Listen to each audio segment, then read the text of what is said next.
वे लोग सत्य ही अत्यंत दुर्भागी हैं जो हरि को छोड़कर सांसारिक विषयों से प्रेम करते हैं। सुनहु उमा ते लोग अभागी, हरि तज होहि विषय अनुरागी। वहां से वे शबरी की कुटिया पर आए हैं। यह शबरी अगले जन्म में किसी राजा की रानी थी। वो धन से तो सेवा कर सकती थी किंतु तन से नहीं। एक समय वो प्रयागराज गई, वहां कई महात्माओं से मिलना हुआ। अगले जन्म में किसी सच्चे संत से सत्संग हो, ऐसी इच्छा करते हुए उसने त्रिवेणी में आत्म विसर्जन कर दिया। उसी रानी का भील जात में शबरी के रूप में जन्म हुआ। शबरी के विवाह का दिन आया, उसके पिता ने भोजन देने के लिए तैयारी की। बहुत सी बकरियां भी लाई गई। शबरी ने सोचा मेरे कारण ही तो ये हिंसा होने जा रही है। नहीं नहीं नहीं, ऐसा नहीं होना चाहिए। उसने मध्यरात के समय घर ही छोड़ दिया। शबरी पंपा सरोवर के किनारे आई और मतंग ऋषि के आश्रम के निकट रहने लगी।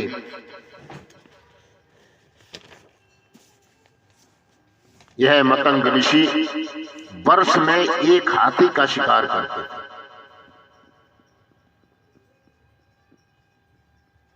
अन्य ऋषि मतंग ऋषि की निंदा करते थे तो वे कहते आप तो कई जीवों की हत्या करते हैं, जबकि मैं तो वर्ष में मात्र एक ही जीव की हत्या करता हूँ। शबरी वहां आई, सारा दिन किसी वृक्ष पर बैठी रहती और रात के समय संतों की सेवा करती थी। सत्कर्मों की प्रसिद्धि से पुण्य नष्ट हो जाता है। किसी को दिखाने के लिए नहीं, भगवान को प्रसन्न करने के लिए ही सेवा करो। जिस मार्ग से ऋषि मुनि स्नानार्थ जाते थे, उस मार्ग की सफाई रात के समय शबरी कर देती थी। किसी को पता नहीं चलता। उससे मतंग ऋषि ने पूछा तो कौन सी जात की है? शबरी ने सच्ची बात ही कह दी कि वो तो किरात कन्या है। मतंग ऋषि ने सोचा यह हीन जात की है किंतु हीन कर्म नहीं है। उसने कहा पुत्री तो मेरे आश्रम में ही रहना। शबरी शुद्ध थी, फिर भी लोग निंदा करते थे कि ऋषि होकर भी भील कन्या को अपने पास रखा है। ऋषि ने उसे राम मंत्रों की दीक्षा दी। एक दिन मतंग ऋषि ब्रह्मलोक में जाने की तैयारी करने लगे तो शबरी को बड़ा दुख हुआ। कहने लगी पिताजी आप मत जाइए, आप चले जाएंगे तो मेरा क्या होगा? ऋषि ने कहा मैंने तुम्हें राम मंत्रों की दीक्षा दी है, श्रद्धा रखना। एक न एक दिन तेरी कुटिया पर रामचंद्र का आगमन होगा ही। कब आएंगे वो तो मैं भी नहीं जानती, किंतु अयोध्या में तो उनका प्राकट्य हो चुका है। जब तब दान तीर्थ आदि सब कुछ करने पर भी यदि किसी सच्चे संत की कृपा न होगी तब तक भक्ति सफल नहीं हो सकती। वैष्णव आशा में ही जीते हैं कि मेरे प्रभु मुझे अपनाएंगे जरूर। बड़े उत्साह से सेवा स्मरण करते रहो, मन न लगे तो सतत सत्कर्म करो। शबरी को श्रद्धा थी कि राम कभी तो आएंगे ही। वो वन में से बेराज फल ले आती थी, सारा दिन प्रतीक्षा करती थी और शाम को ही खाती थी। वो सोचती थी कि मैं पापिनी हूँ तभी तो वे मेरे यहाँ आए नहीं। राम की प्रतीक्षा करते करते अब तो वो वृद्धा हो गई है, फिर भी वो उसी आशा में जी रही है। मेरे गुरुजी ने कहा है ना, राम जी के लिए लाए गए फल वो ऋषि कुमारों में बांट देती थी। घट घट में राम बसा है ना। तपस्या करने से सिद्धि जरूर मिलती है।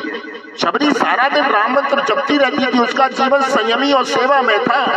उसकी निष्ठा दिव्य थी। ऐसों के घर राम नहीं आएंगे तो फिर किसके घर आएंगे?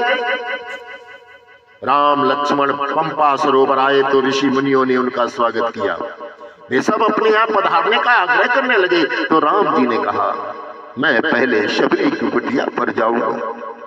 सभी स्थानों में हमेशा जो मुझे ढूंढता है उसे मैं भी ढूंढता हूँ और उसके पास जाता हूँ।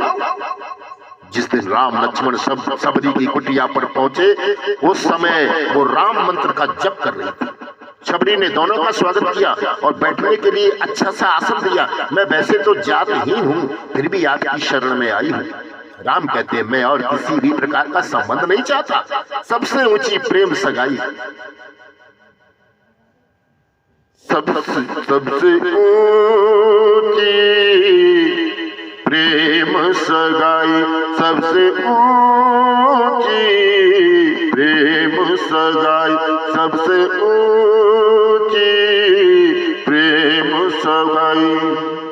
झूठे फल शबरी के खाए, झूठे फल शबरी के खाए, बहुविध स्वाद बताई, सबसे ऊंची प्रेम सगाई, सबसे ऊंची प्रेम सगाई। सबरी बेर का दोना ले आई और चक चक कर सभी को देने लगी कि कहीं खट्टे तो नहीं है। वो भगवान के दर्शन होने पर इतनी तो भावावेश में हो गई कि उसे यह भी विचार नहीं आया कि भगवान को झूठी बेर खिला रही है। राम जी ने बेरों की प्रशंसा की। मिठास बेरों में थोड़ी है, मिठास तो प्रेम में है। प्रेम कलंकित न हो, ईश्वर को मात्र उनके लिए ही प्रेम करो। महापुरुष वर्णन करते हैं कि सबरी के बेर खाकर राम जी ने जो गुठली फेंक दी थी, उनमें से द्रोणाचल पर्वत पर संजीवनी वनस्पति उत्पन्न हुई और इसी संजीवनी से लक्ष्मण जी को जीवन दान मिला था। अतिशय भजन, सच्चे साधु संतों में विश्वास हो। सबरी का चरित्र मानव मात्र के लिए आश्वासन रूप है, भगवान जरूर मिलते हैं। श्री राम ने सबरी से पूछा, तेरी कोई इच्छा है? सबरी ने कहा, इस पंपा सरोवर के बिगड़े हुए जल को आप शुद्ध कर दीजिए। किसी समय एक ऋषि ने सबरी को लात मारी थी, तो इस सरोवर का जल बिगड़ गया था। राम जी लोगों से कहते हैं, इस जल को शुद्ध करने की शक्ति मुझ में नहीं है। यदि सबरी के चरण तीर्थ के जल की सरोवर में अंजलि दी जाए तो कुछ बात बन सकती है। सबरी को उस सरोवर में स्नान कराया गया, फलतः सरोवर का जल शुद्ध हो गया। राम ने सबरी का उद्धार किया। राम का दर्शन करती हुई सबरी योगाग्नि में विलीन हो गई। रघुनाथ जी अब ऋषिमुख पर्वत के समीप आए। वहां सुग्रीव रहते थे। वहां प्रथम तो हनुमान जी से मिलन हुआ। हनुमान जी ने उसका परिचय जाना और सुग्रीव से मैत्री करा दी। जब तक ईश्वर से जीव की मैत्री नहीं हो पाती, तब तक जीवन सफल नहीं हो पाता है।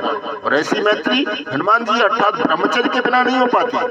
राम नाम तो अमृत से भी श्रेष्ठ है। राम नाम भवरोग की दवा है, किंतु संयम के बिना वो भी कारगर नहीं हो सकती। राम नाम तो सब कहे और दशरथ कहने को